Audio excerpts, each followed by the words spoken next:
Terima kasih kepada kita semua. Yang pertama sekali, kita harus tahu kewajiban kita sebagai seorang muslim. Kewajiban seorang muslim bahwasanya agama ini tanggung jawab kita. Islam ini tanggung jawab kita. Ini adalah amanah yang luar biasa, melebihi amanah-amanah yang dikejar oleh banyak manusia. Maka sejarah kebangkitan Islam itu selalu dengan anak muda. Innahum fityatun amanu birabbihim wa zidnahum huda. Mereka adalah anak-anak muda yang beriman dengan Rabb mereka dan ditambah untuk mereka hidayah.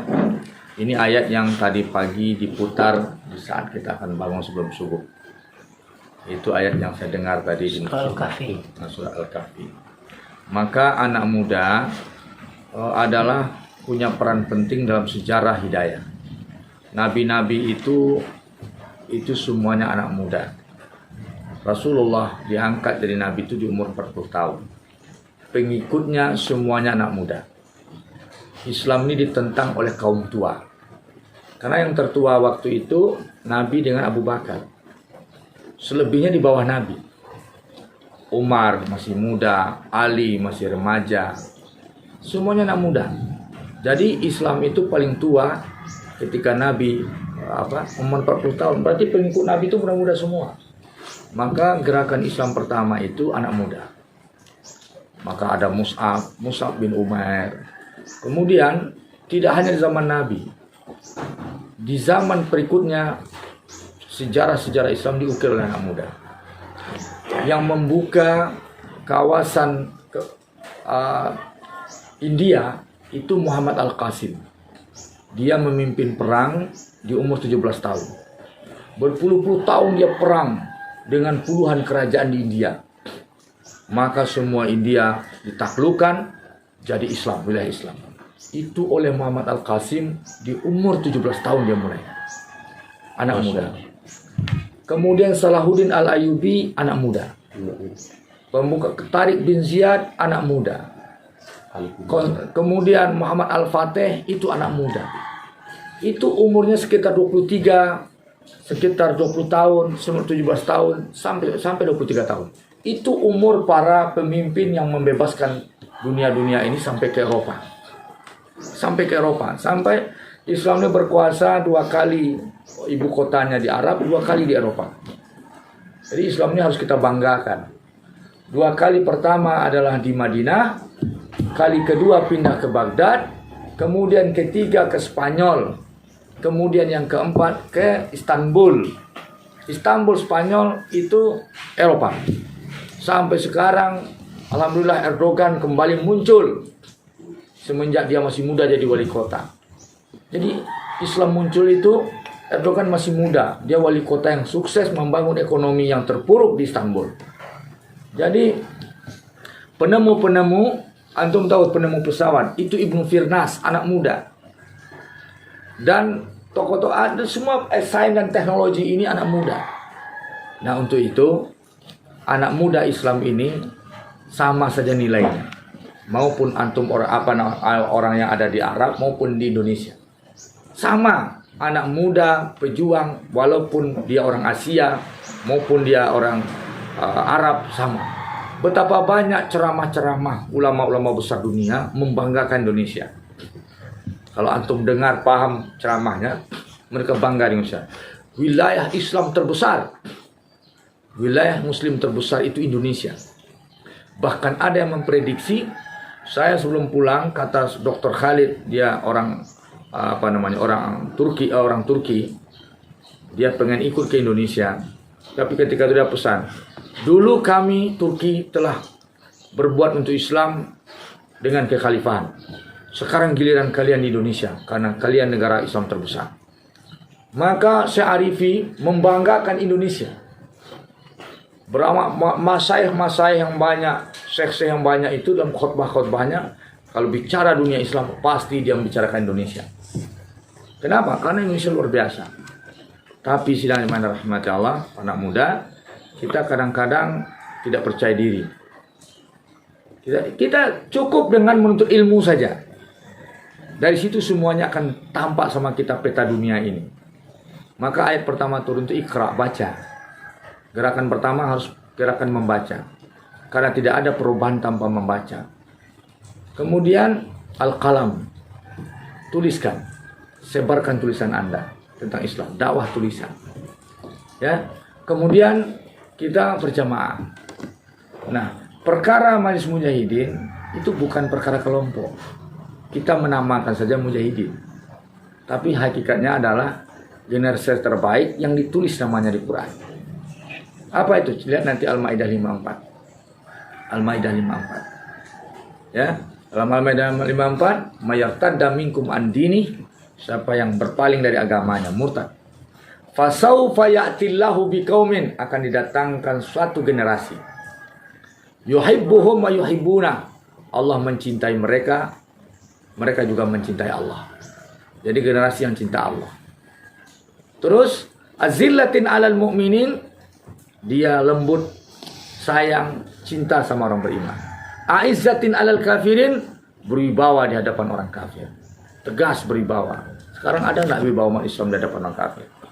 Tidak. Kita semua tidak bertahan dengan harga diri kita. Aizzatin 'alal kafirin. Kemudian apa lagi? Yujahiduna fisabilillah, berjihad di jalan Allah. Berjihad itulah yang mujahid. Wala yakhafuna laumata laim, tidak takut pada ancaman-ancaman. Itu karakter mujahid. Yang mujahid berjihad itu bukan teroris. Berjihad itu dengan seluruh tuntutan syariat. Mulai dari dakwah sampai dengan kekuatan apapun yang harus kita pertahankan agama ini. Maka agamanya amanah. Amanah. Coba dibayangkan kalau Muhammad Al-Qasim tidak mengantongi ijazah perguruan tinggi, tapi dia mampu membebaskan India. Antum tahu yang membebaskan Rusia itu Jenderal Rabia dengan seorang anak muda, asistennya, seorang budaknya namanya Farruh. Dia 30 tahun berjihad. 30 tahun berjihad tidak putus-putus sampai dia ketika itu terakhir dia bernazar, "Hai Farruh, kalau aku bisa menyeberangi sungai Jihun ini dan kita sampai ke balik sungai Jihun itu, saya bernazar membebaskan engkau dari budak." Maka akhirnya diaturlah sisa pasukannya. Kemudian sampai nazarnya, dia sampai targetnya menyeberangi sungai Jihun. Seluruh pasukan disuruh berwudu, sujud syukur di sebelah sungai Jihun, dan dimerdekakan Farruh setelah itu. Farruh pulang setahun setelah itu meninggal Jenderal Rabi. Setelah itu Farruh melanjutkan perjuangannya selama 30 tahun untuk membebaskan sisa Rusia. Melanjutkan perjuangan. Farruh ketika itu masih muda. Dia tinggalkan istrinya yang ketika itu sedang hamil, dia berangkat. Kemudian dia pulang setelah 30 tahun. Sampai ketemu dengan, dia masuk ke rumahnya, bertengkar dengan anaknya, berkelahi dengan anaknya. Datanglah ibunya, "Itu bapakmu, Farruh. Saya tahu suaranya." Farruh sudah tua, orang sudah tidak kenal dengan dia. 30 tahun berjuang. Meninggalkan kampung. Begitu orang dulu berjuang untuk agama. Kita bagaimana? Jangankan kita fokus berjuang, sambilan saja mungkin tidak. Untuk itu jangan ragu-ragu. Jangan kita termakan oleh ocehan orang. Oh, Islam garis keras, Islam ini. Masa dengan cerita saja kita mundur? Kami tidak keras, kami ini lembut. Kalau kalian benar, kalian didakwahi dulu, nggak bisa, ini nggak bisa, terpaksa ya. Semuanya begitu. Akhirnya kita sudah tertipu hari ini. Ya nak, negeri ini produk Islam. Tapi sekarang isunya apa? Islam. Ideologi apa yang berkuasa hari ini? Komunis. Kita nggak, itulah. Sebagian pengamat berkata begitu dan lain-lainnya, kita nggak tahu. Yang jelas, terlepas dari mereka, kita harus berbenah. Negara ini milik kita. Kita ini NKRI banget. Kenapa? Karena ini perjuangan para ulama kita. Kalau ulama tidak berjuang, tidak ada Indonesia. Ya, apalagi antum ini orang Pasaman Barat. ada seorang tokoh nasional yang luar biasa, ulama besar, Tuanku Imam Bonjol di sini. Ada Tuanku Imam Bonjol. Saya bangga, saya juga, kami berdua ini keturunan Syekh Daud Sunur. Antum lihat Google nanti. Itu salah seorang ulama padri yang diusir dari Sumatera Barat. Dan pergi ke Mekah belajar, pulang, menetap jadi mufti di Singkil. Mufti di Aceh. Meninggal di Singkil. Itu kakek saya. Penulis kitab manasik haji pertama berbahasa Melayu pada abad 18. Itu kakek saya. Memang nanti di disertasi penelitian tentang dia itu disebut Abdullah Musa itu bapak saya. Referensinya bapak saya, kakek saya, nenek saya. Itu luar biasa. Nah, artinya apa? Kita harus bangkit. Faruk itu 30 tahun. Nggak pulang-pulang. Pas pulang, ketika itu kaget dia. Nah, waktu subuh, anaknya pergi. Dia tanya, mana si ini? Dia mau ke masjid. Dia sudah duluan ke masjid, anaknya. Ya, anaknya duluan ke masjid. Ketika itu setelah sholat subuh di Masjid Nabawi, berkumpul jamaah sebanyak-banyak yang mendengar kajian seorang syekh. Ditanya, sampai dia tidak bisa melihat dari wajah syekh itu karena ramainya jamaah. Ditanya, siapa syekhnya ini? Saya dulu tidak pernah melihat majelis ilmu yang sebesar ini. Ini ulama muda. Apa engkau tidak? Masih adakah orang di Madinah yang tidak kenal dia? Atau engkau ini tidak biasa di mana? Saya tidak biasa di Madinah. Siapa dia? Diceritakan, dipuji-puji syekh muda itu. Terus katanya, dari tadi engkau memuji dia, tapi tidak pernah kau sebutkan siapa namanya. Siapa namanya? Dia namanya Rabi'ah. Kaget dia.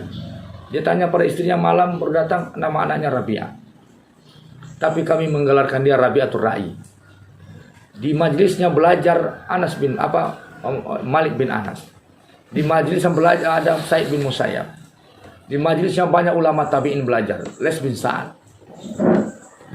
Kami gelari dia Rabi'atul Ra'i karena dia sangat pintar menyelesaikan pertikaian hukum. Setelah itu, siapa nama bapaknya? Orang menyebut nama bapaknya. Adakah dia kenal melihat bapaknya selama ini? Kata orang tidak pernah. Bapaknya sudah 30 tahun meninggalkan kampung ini. Bapaknya pergi berjihad ke Rusia. Kata orang dia sudah terbunuh. Kata orang sudah ditangkap musuh. Kata orang sudah syahid. Terus kata dia, siapa nama bapaknya? Faruk. Langsung Faruk menangis. Kenakan potensi antum jalan Allah Subhanahu wa taala. Saya dulu seorang PNS. Keluar di PNS itu diproses golongan 3D. Saya tinggalkan. Karena itu akan membuat perjuangan kita tidak lancar. Kemudian saya pedagang. Tadi malam di masjid saya ceritakan. Saya punya toko sepatu di Bandung itu tiga titik dengan 2 pintu. Saya berkontrakan setahun aja 150 juta. 4 tahun yang lalu saya berhenti berdagang. Dan saya fokus pada dakwah. Jadi dalam hal ini, antum semua, mungkin ada antara antum, ada orang-orang yang dimuliakan Allah di langit sana, maka tapi antum tidak berani menyatakan diri, mengambil sikap pada diri. Harus berani kita. Jangan kita tenggelam pada ocehan orang. Jangan kita terhenti langkah kita ke surga hanya cita-cita orang. Fundamentalis, aliran keras, segala macam. Tidak, kita ini Islam garis lurus. Bukan Islam ini dan itu. Islam garis lurus. Al-Quran, Sunnah, tuntunan ulama, mazhab-mazhab. Kita terima seluruh mazhab mutabar. Syafi'i, Hambali, Maliki, Hanafi. Tidak ada yang kita perdebatkan. Kita permusuhkan. Semuanya kita terima. Untuk itu, antum semua mungkin, antum lihatlah Pasaman ini. Berdiri antum di Pasaman ini. Kalau seandainya Muhammad Al-Qasim di umur 17 tahun sudah bisa menerobos Eropa, Rusia. Coba antum bayangkan orang Rusia. Orang Rusia itu wataknya luar biasa. Ya, orang Rusia itu kan dia beruang padang pasir, beruang timbunan salju, beruang salju. Tapi oleh Muhammad Al-Qasim di umur 17 tahun India, oleh Faruk dengan gurunya, dia bisa kuasai. Kemudian Muhammad Al-Qasim di umur 17 tahun, India dengan puluhan kerajaan besarnya, sampai diremehkan oleh raja. Oh ini ngapain mengganggu ini? Ternyata dia taklukkan kerajaan besar India itu, ditawannya anak gadisnya oleh Muhammad Al-Qasim. Kemudian Tariq bin Ziyad, antum tahu kisah Tariq bin Ziyad. Dia pergi dengan kapalnya, pasukannya berbulan-bulan, menaklukkan satu negara, dua negara, tiga negara. Terakhir di Gibraltar, apa yang terjadi? Sisa pasukan sudah lemah. Dia rupanya tersorong kepada masuk kepada wilayah di benteng musuh. Negara yang berikutnya sangat kuat sekali. Di satu negara akan dilawan dengan sisa pasukan. Mundur tidak mungkin, dibakarnya kapalnya. Dia bilang sama pasukannya, kalau kalian mundur, laut dan kalian mati konyol. Seluruh kapal sudah dibakar. Kalau kalian maju, ada musuh-musuh Allah yang kalau kalian kalah pun kalian syahid. Di belakang mati konyol, di depan musuh Allah dan mati syahid. Maka mana yang kalian pilih? Ainal mafar, kemana kalian lari? Maka bertakbirlah pasukannya, maka berperanglah dia dengan perang kehidupan yang terakhir. Maka tumbang, maka ditaklukkanlah Gibraltar. Maka daerah itu disebut dengan Gibraltar, Jabal Tariq, daerah pegunungan yang luar biasa dan lautnya luar biasa. Untuk itu, maka antum semua punya potensi untuk itu. Antum semua, kalau orang lain bisa seperti itu, masa antum pasaman? Tidak perlu perang. Hanya antum giat berdakwah, giat bikin barisan, giat sampaikan kebenaran. Masa saya dengan puluhan orang nggak bisa mempengaruhi pasaman barat? Ini kacau kita ini. Ya, mana kita dibanding dengan Muhammad Al-Qasim yang menaklukkan Gibraltar, India.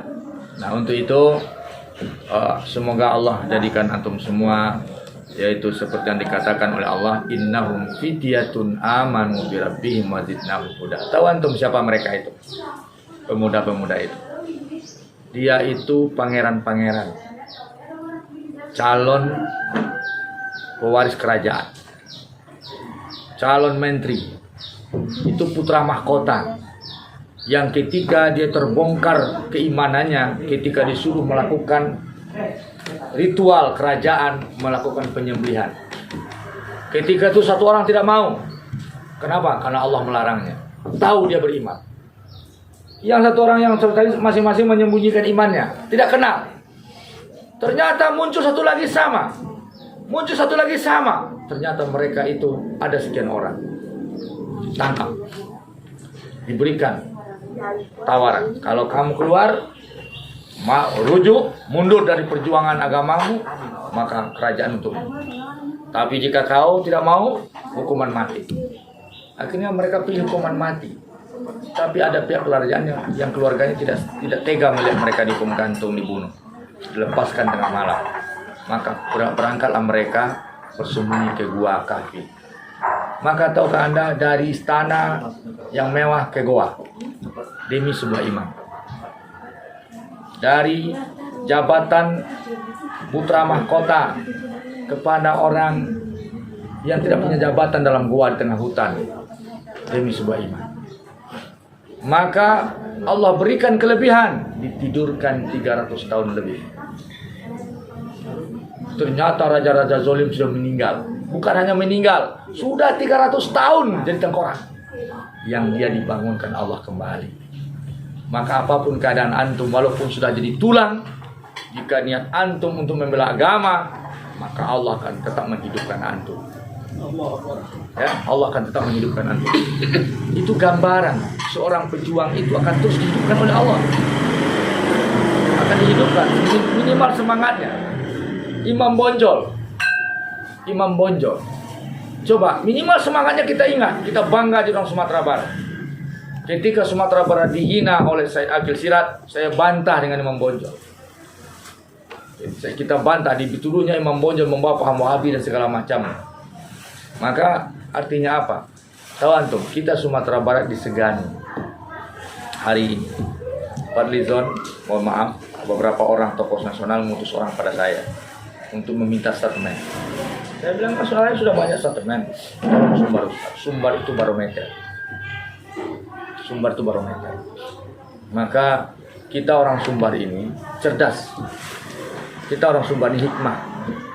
Kita orang Sumbar ini tepat bertindak, tepat bersikap. Tidak sama dengan yang lain. Yang lain bersemangat, polanya tidak strategik. Orang Sumbar ngomongnya strategik.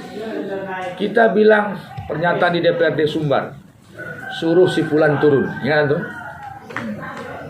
Ya, itu tidak ada masalah. Kenapa? Karena itu menurut jalurnya. Yang sekarang orang pola gerombolan, demo, apa hasilnya? Jadi kita di Sumbar ini itu kelebihan orang Sumatera Barat. Orang Sumatera Barat ini lapangan, kemudian hikmah, kemudian berilmu.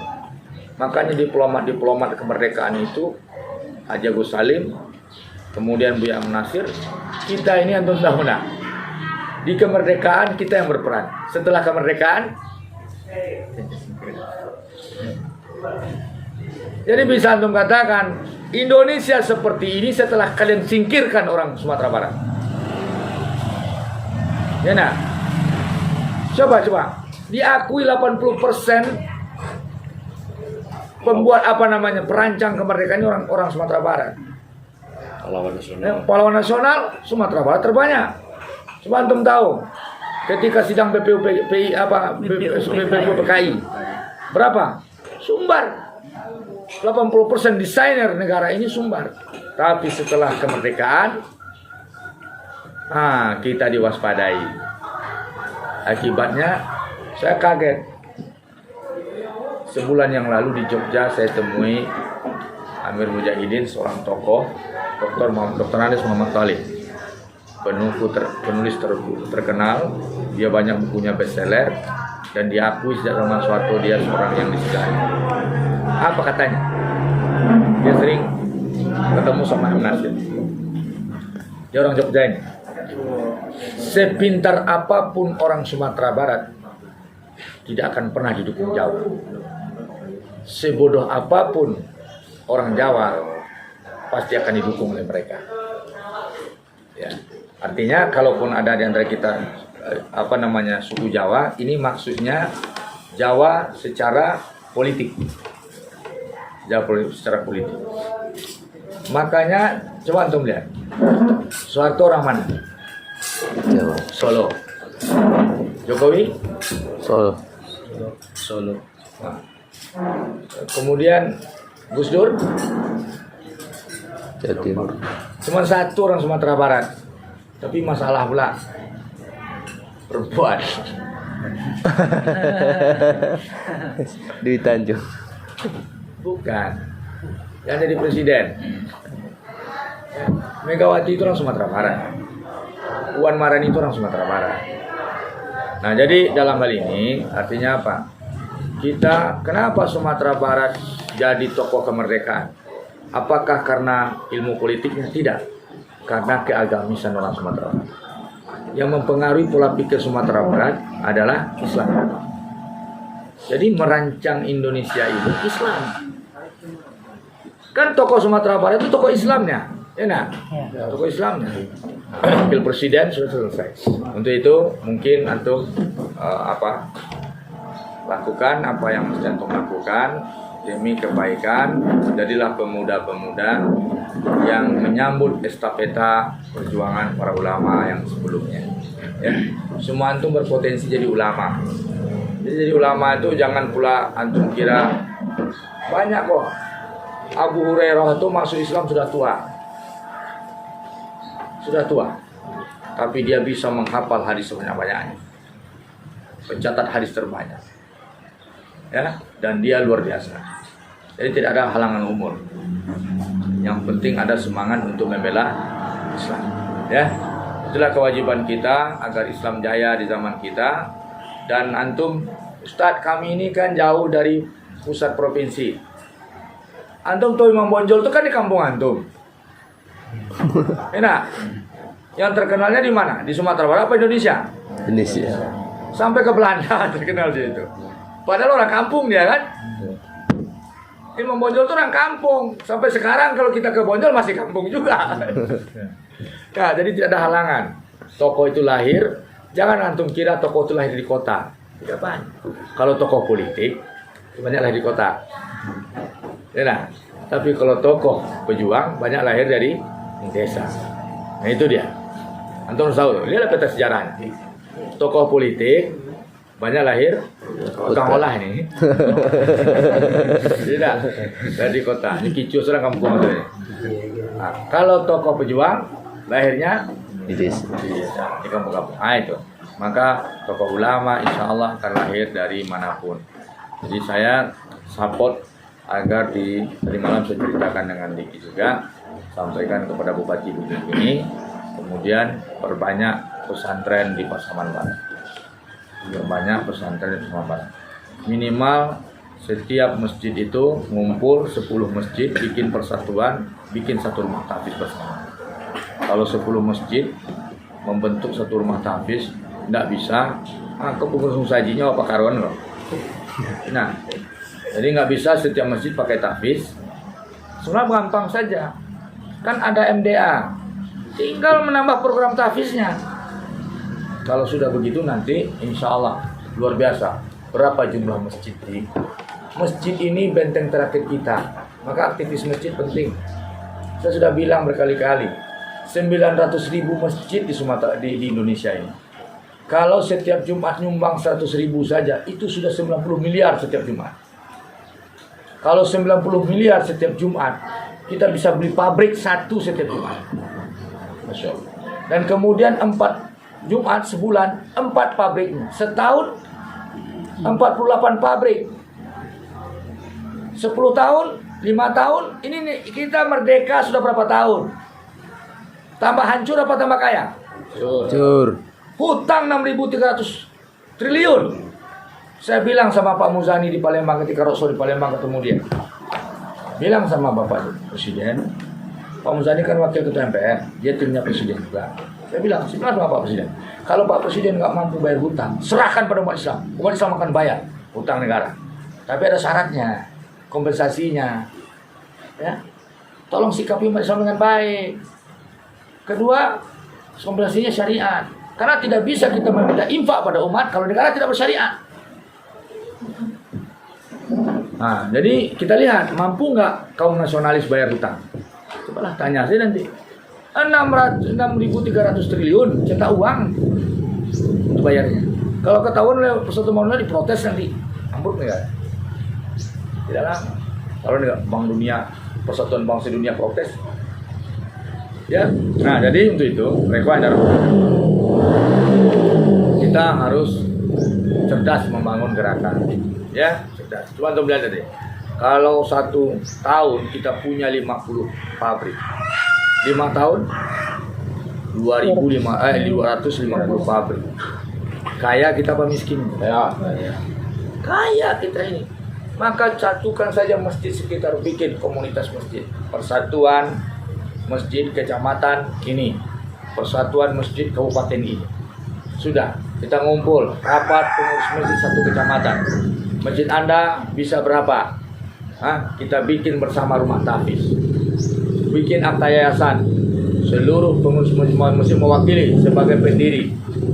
Ya, terus bentuk rapat pendiri sekecamatan. Ada sekecamatan kira-kira ada berapa masjid? Ada 10? 5? 10? Taruhlah 10. 10 masjid rapat. Bikin yayasan, bikin rumah tahfiz, bikin pesantren. 10 masjid rapat, kirim sekian orang ke luar negeri untuk jadi orang. Dari ulama satu, jadi dokter satu, jadi ini satu. Luar biasa masjid. Masjid ini kuat. Masjid ini tidak pernah miskin. Kita kaya umat Islam. Tapi kenapa? Kita tidak punya manajemen. Kita umat Islam gagal manajemen. Nah itu makanya tidak bisa dengan demo-demo aja. Ya, harus punya manajemen. Harus kita bergerak legal. Ya, mudah-mudahan bermanfaat. Ya, seperti kita lakukan di Bukit Tinggi, kita tukar wali kotanya, sekarang jalan programnya. Ya, di sini kan wali kotanya sudah baik juga. Apa kabupatennya, bupati ya. nanti bikin program lagi, ya, bikin program. Di Bukit Tinggi sudah diadakan setiap ASN itu ikut sholat Jumat subuh, Jumat kubro. Sekarang sudah dikatakan oleh wali kota, dia akan bikin setiap Jumat tuh subuh berjamaahnya seluruh masjid dan musola. Lebih 100 akan didanai oleh Pemko. Nah kalau sudah begitu kita gimana? Misalnya, oh ada masyarakat tidak datang subuh berjamaah itu, undang Pak Tibo ke rumah. Apa ilai kami tunggu-tunggu Pak, rindu kami ya Pak. Ya, kami tunggu Pak di masjid subuh esok ya. Baik kira. Aja undang kenya. Sudah itu antar kerana jenazah rumah lagi. Kalau begitu insya Allah gimana? Diatur. Nabi ditanyanya, si fulan mana? Fulan mana? Kenapa dia nggak ke masjid? Tanya itu. Kalau hidup sesuai sunnah, itu luar biasa Sumatera. Ya, tetapi tentu saja ada pihak-pihak yang berusaha agar Sumatera Barat ini jatuh di mata banyak orang. Ya, itu itu sebuah tantangan perjuangan saja. Ya, mudah-mudahan bermanfaat. Silakan antum nanti koordinasi dengan LPD ya. Insyaallah. Tadi saya itu saja, walaupun tadinya konteksnya Majelis Mujahidin, tapi semua Majelis Mujahidin ini untuk umat. Ya, kerjasama kita, sinergi semuanya. Saya juga di samping Majelis Mujahidin, saya di Tapak Sucinya Muhammadiyah. Ya, saya ketua Tapak Suci Sumatera Barat. Saya juga di ormas-ormas, ada 17 lembaga yang saya gawangi. Sebagai pembina, sebagai ketua, ada 17. Ya. Dan alhamdulillah itu semua kita gabungkan dalam Kelas Center. Ada yang berlevel internasional, ada yang berlevel nasional. Sekarang ada gerakan Masumi. Saya diminta, saya jadi inisiator. Saya maju, saya ikut. Tapi saya tidak silakan berbeda partai segala macam, tapi selalu konteks kita adalah demi Islam. Terima kasih. Assalamualaikum warahmatullahi wabarakatuh. Waalaikumsalam warahmatullahi wabarakatuh.